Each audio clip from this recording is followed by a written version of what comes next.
Start. Hi friends, I am telling you clever Kina story.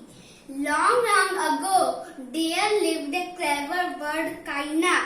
One hot day, she was thirsty. She flew here and there in search of water. Soon, she saw a pot. She flew down to the pot. She could see some water in it. Kina tried to push her head into the pot to reach the water. The water was at the bottom of the pot. Kina had an idea. She saw some pebbles. She started dropping the pebbles into the pot one by one. Soon the water came up in the pot. Kina drank the water